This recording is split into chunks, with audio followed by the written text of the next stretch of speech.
하나님 말씀은 시편 51편 1절로 9절까지의 말씀입니다. 시편 51편 1절로 9절까지의 말씀입니다. 다 같이 교독하겠습니다. 하나님이여, 주의 인자를 따라 내게 은혜를 베푸시며 주의 많은 긍휼을 따라 내 죄악을 지워 주소서.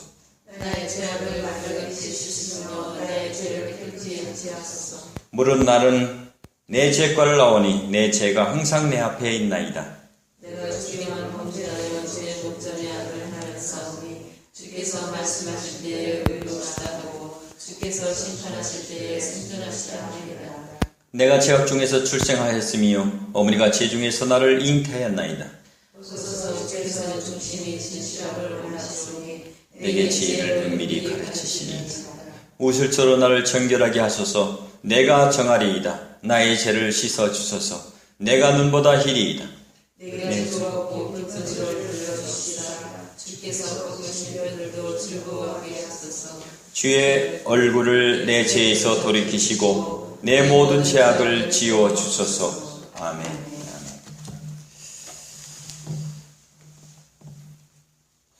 사람은 누구나 실수나 실패를 할 수 있습니다. 그러나 그것을 통해서 우리는 배우지 못한다는 것입니다. 그럴 때 우리의 삶 가운데 그런 삶을 배우지 못할 때 그런 삶을 계속 반복해서 산다는 것이죠. 여러분의 삶 가운데 실패와 실수를 통해서 교훈을 얻고 예수 그리스도를 닮아가는 거룩한 삶이 되기를 축복합니다. 시편 51편은 다윗의 간절한 시입니다. 특별히 다윗이 밧세바와 동침한 후에 선지자 나단이 그에게 왔을 때라는 표제를 가지고 붙인 시인 것입니다. 이 시편의 배경은 밧세바의 간음 사건 및 우리아를 죽게 만들었던 배경으로 말씀하고 있습니다. 우리는 성경을 보면서 의외의 인물, 사건을 만나게 됩니다. 여호수아에 등장했던 기생 라합과 같은 경우에는 이런 자가 어떻게 하나님을 위해서 유익하게 쓰일 수 있었을까 하며 질문을 하게 됩니다. 또한 이 시편도 의외의 사건을 말해주고 있죠. 어떻게 다윗과 같은 사람이 이런 범죄를 지을 수 있을까? 더 나아가서 죄를 짓고서도 그렇게 뻔뻔할 수 있을까? 그럼에도 불구하고 하나님께서는 그를 용서할 수 있을까? 하는 우리가 이해되지 않는 사건으로 질문을 던지게 됩니다. 본문 1절과 2절의 말씀입니다. 하나님이여, 주의 인자를 따라 내게 은혜를 베푸시며 주의 많은 긍휼을 따라 내 죄악을 지워주소서. 나의 죄악을 맑게 씻으시며 나의 죄를 깨끗이 제하소서. 하나님께서는 우리 안에 있는 연약한 부분, 특별히 범죄할 수밖에 없는 그 부분들을 다윗을 통해서 나타내고 있습니다. 그리고 하나님의 구원과 은혜가 아니면 우리에게 아무런 소망이 없다는 것을 말씀해주고 있습니다. 다윗의 얘기는 우리의 연약함과 대비되는, 그러나 우리의 모든 죄를 덮을 수 있는 하나님의 큰 은혜에 대한 말씀인 것입니다. 구원과 용서의 비밀이 이 시편에 기록되어 있는 것이죠. 우리가 다윗을 생각하면 바로 기억나는 두 개의 이름이 있습니다. 첫 번째는 골리앗입니다. 다윗은 그 앞에서 기도했고 승리했던 교보제가 되었습니다.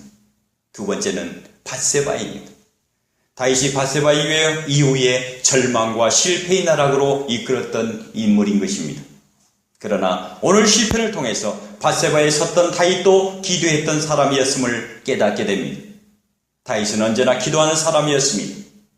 자신이 약할 때 범죄한 후에도 하나님께로 달려나가 기도했습니다. 범죄한 것을 수용할 수는 없었지만 하나님께서 다윗을 마음에 합한 자라고 한 것은 그는 기도한 사람이었기 때문입니다. 여러분의 삶 가운데 어떤 어려움과 문제점이 있다 할지라도 다윗과 같이 하나님께로 나아가 기도하시기를 바랍니다. 기도로 나갈 때 하나님께서 응답해 주실 것입니다. 우리가 무엇을 이루었기 때문에 구원해 주시는 것이 아닙니다. 전적인 하나님의 은혜인 것입니다. 우리는 자신의 것을 의지할 때 결단코 넘어지게 되어 있습니다. 든든히 서 있을 때 자신을 돌아보기를 축복합니다. 다윗은 나단의 경고를 통해서 하나님의 음성을 들었습니다. 하나님의 음성을 들은 것에 대한 그의 반응은 죄를 고백하고 회개하는 것이었습니다. 구원과 용서는 우리 안에 있는 죄를 고백하는 것으로부터 시작하는 것입니다.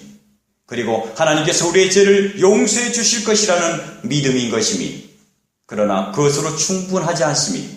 하나님의 은혜와 자비가 우리의 구원을 허락하시는 통로가 되는 것입니다. 여러분의 삶 가운데 하나님의 은혜가 충만하기를 축복합니다. 4절의 말씀입니다. 내가 주께만 범죄하여 주의 목전에 악을 행하였사오니 주께서 말씀하실 때에 의로우시다 하고 주께서 심판하실 때에 순전하시다 하리이다. 다윗은 자신의 모든 것을 주님의 판단에 맡기고 있습니다. 오늘 하루도 주님의 음성에 귀를 기울이는 하루가 되기를 축복합니다. 5절의 말씀입니다. 내가 죄악 중에서 출생하였으며 어머니가 죄 중에 나를 잉태하였나이다. 다윗은 죄인이 죄를 짓는 것이라고 말하고 있습니다. 내가 죄악 중에 태어났기 때문에 죄 속에서 자유로울 수 없다고 지금 고백하고 있습니다. 이 고백의 결정적인 이유가 무엇입니까? 바로 밥세바인 것입니다. 다윗의 자존심을 여지없이 무너뜨린 사람이 바로 밥세바인 것입니다. 여러분, 우리는 진정 내 마음속으로서 내세울 것이 아무것도 없습니다. 6절의 말씀입니다. 보소서 주께서는 중심이 진실함을 원하시오니 내게 지혜를 은밀히 가르치시리이다. 다윗을 향해 내 마음에 합한 자라고 한 이유는 완전했기 때문이 아니라 하나님께서 원하시는 것이 무엇인가를 알았기 때문인 것입니다. 그리고 그것으로 나아갔던 사람인 것입니다. 여러분, 하나님께서 원하는 진실된 삶이 여러분에게 함께 하시기를 주님의 이름으로 축복합니다. 우리는 넘어질 수 있습니다. 그때 하나님을 향하십시오. 하나님께 달려나가십시오. 다윗이 간음하고 살인하였지만 하나님께서 용서하셨습니다. 우리는 이와 같은 죄를 도저히 용서할 수가 없죠. 인간적인 마음에서 도저히 용서할 수가 없습니다. 그러나 하나님의 용서는 죄의 무게와 상관없이 죄에서 자유케 하시는 것입니다. 우리는 그리스도로 인하여 죄에서 자유한 자이기 때문입니다. 7절에서 9절까지의 말씀입니다. 다 같이 읽어볼까요? 7절에서 9절 시작. 우슬초로 나를 정결하게 하소서. 내가 정하리이다. 나의 죄를 씻어주소서. 내가 눈보다 희리이다. 내게 즐겁고 기쁜 소리를 들려주시다. 주께서 꺾으신 뼈들도 즐거워하게 하소서. 주의 얼굴을 내 죄에서 돌이키시고 내 본 죄악을 지워주소서. 주님께서 우리를 깨끗게 하실 것임과 우리의 문제는 죄라고 말씀하고 있습니다. 본문을 찬찬히 한번 묵상해 보십시오.